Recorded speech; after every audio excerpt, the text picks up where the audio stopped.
फक्त एकदा जर का तुम्ही ही माझी पद्धत वापरून असा केक बनवला ना, तर मुलांना तुम्ही बाहेरचा केक आणून देण्यापेक्षा घरच्या घरीच बनवून द्याल. बघा, पाहूनच तोंडाला पाणी सुटेल. कोणीही लगेच असा उचलून घेऊन खाऊन टाकेल. असा मस्त कापसासारखाच मऊ लुसलुशीत हा केक आहे. बनवायला खूप सोपा आणि फक्त 4 ते 5 पदार्थ वापरूनच हा आपण बनवणार आहोत. चला तर मग सुरुवात करूया.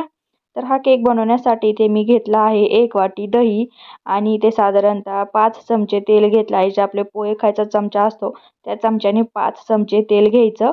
तेल आणि दही अगोदर चांगलं मिक्स करायचं. आता यामध्ये 1 वाटी पिठी साखर घालून घ्यायची. पिठी साखरेमध्येच मी वेलची पावडरसुद्धा मिक्सरला फिरवलेली होती, त्यामुळे ते पिठी साखरेमध्ये तुम्हाला थोडंसं काळपट काळपट दिसत असेल तर ते विलायचीचंच आहे. आणि नंतर त्यामध्ये साधारणतः 2 चमचे कस्टर्ड पावडर टाकायची. कस्टर्ड पावडरमुळे केकला चव खूप छान येते. तुमच्याकडे नसेल कस्टर्ड पावडर तर काय हरकत नाही. आणि यात आता आपल्याला 2 वाटी मैदा टाकून घ्यायचा. मैदा टाकून घेईन त्यावेळेस अगोदर मैदा चाळून घ्या. चाळूनच मैदा यानंतर ॲड करा. मैदा टाकून घेतला, मिक्स केलं आणि यामध्ये आता आपल्याला थोडं थोडं दूध टाकून हे बॅटर मिक्स करायचं आहे. तर मिक्स करणे मला हे व्यवस्थितपणे मिक्स करता येत नव्हतं, म्हणून चमच्याच्या सहाय्याने परत त्याला मिक्स केलं. जसं जसं दूध लागत आहे तसं तसं यामध्ये मी टाकून याला मिक्स करत आहे. तर पहिल्यापासून ते शेवटपर्यंत मला दूध कमीत कमी 2.5 वाटी ते दुधाचा मला वापर झालेला आहे. मी सगळं प्रमाण वाटीने सांगत आहे, जेणेकरून आपल्या प्रत्येकाच्या घरामध्ये वाट्या असतात. वाट्याच्या प्रमाणानुसार केलं तर आपल्याला सोपंही जातं. तर बघा याची कन्सिस्टन्सी कशा प्रकारे आहे.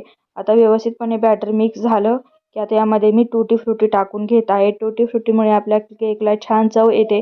तुमच्याकडे टुटी फ्रुटी असेल तर टाका, नसेल तर ड्रायफ्रुट्स ॲड केले तरीही काय हरकत नाही. बॅटर तयार झालं. आता ज्या एका डब्यामध्ये आपल्याला केक बेक करायचा आहे तिथे ते मी एक कुकरचा डब्बा घेतला, त्याला तेल लावलं आणि मैदा यामध्ये थोडासा टाकून घ्यायचा आणि चांगलं व्यवस्थितपणे मैदा डब्याला डस्ट करून घ्यायचा. बटर पेपर असेल तर बटर पेपरचा कट करून इथे यामध्ये डब्यामध्ये सुद्धा टाकू शकता. डब्बा जो आहे तो थोडासा एका साईडने चिरटलेला आहे, पण तरीसुद्धा मी त्याचा वापर करणार आहे.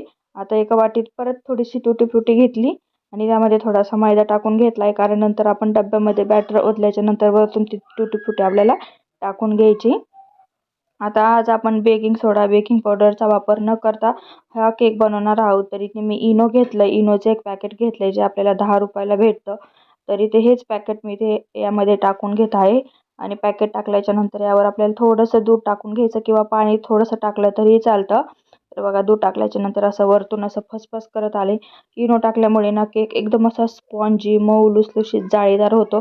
इनो टाकल्याच्या नंतर आपल्याला हे जे बॅटर आहे ते एकदम असं जोरजोरात फेटायचं नाही. जितकं हलक्या हाताने फेटाल तितका आपला केक एकदम असा स्पॉन्जी होतो, म्हणजे फुलतो. आपण जर जास्त त्याला जोरजोरात मिक्स केलं तर केक फुगत नाही. त्यामुळे इनो किंवा बेकिंग सोडा किंवा बेकिंग पावडर टाकल्याच्या नंतर बॅटर एकदम हलक्या हाताने मिक्स करायचं बरं का. आता सगळं बॅटर व्यवस्थितपणे मिक्स झालं. लगेच केक डब्यामध्ये ओतून घ्यायचं आणि वरतून असे टुटी फ्रुटी ॲड करून घ्यायच्या किंवा इथे तुम्ही ड्रायफ्रुट्स देखील इथे वरतून. तर बघा, इथे बॅटर तयार करण्याच्या अगोदरच इथे मी कढई 10 मिनिटासाठी कमी गॅसवर प्रीहीट करण्यासाठी म्हणजे गरम करण्यासाठी ठेवली होती. कढईमध्ये मीठ टाकले, एक स्टँड ठेवून घेतलं आणि आता हा जो डब्बा आहे तो डब्बा यामध्ये ठेवून घ्यायचा. त्यावर झाकण ठेवायचं किंवा तुम्ही कुकरमध्ये सुद्धा हा केक बेक करू शकता. पण मी दरवेळेस केक किंवा ढोकळा करताना याच कढईमध्ये करते. आणि आपल्याला कमी गॅसवर कमीत कमी 30 ते 45 मिनटं हा केक बेक करायचा आहे. तर बघा, मी 45 ते 50 मिनटं हा केक कमी गॅसवर बेक केला आहे. कमी गॅसवरच बेक करा. पाहू शकता डब्याच्या सुद्धा बाहेर येऊन हा फुगला गेला आहे आणि डब्बा थोडासा एका साईडला चिरटला आहे, त्यामुळे त्या साईडकडून केक जास्त फुगला आहे, म्हणजे पलीकडे गेला आहे. आणि वरचं जे झाकण आहे कढईचं त्याला देखील ते थोडासा चिकटला होता, कारण तो तितका फुगला गेलेला आहे.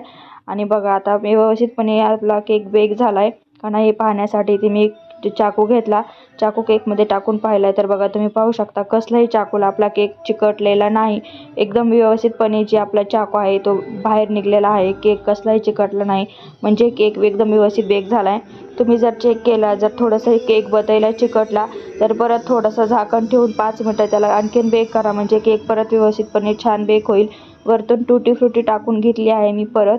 आणि नंतर सगळा केक व्यवस्थितपणे आपल्याला थंड करून घ्यायचा आहे. गरम गरम केक लगेच कट करायला किंवा टीनमधून बाहेर काढायला लगेच घ्यायचा नाही.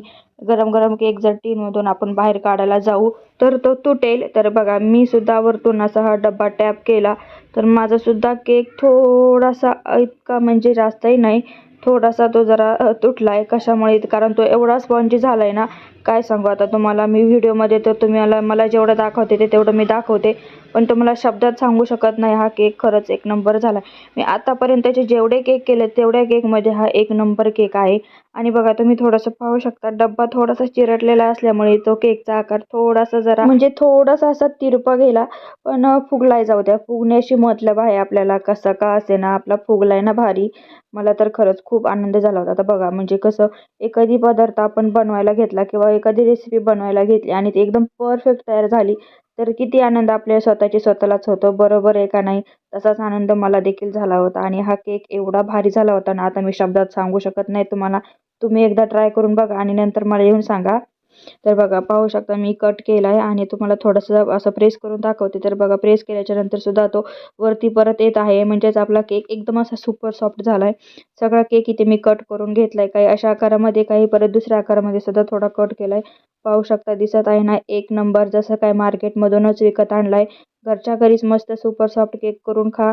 व्हिडिओ आवडला असेल तर जाता जाता चॅनलला एक लाईक, सबस्क्राईब केल्याशिवाय जाऊ नका. धन्यवाद.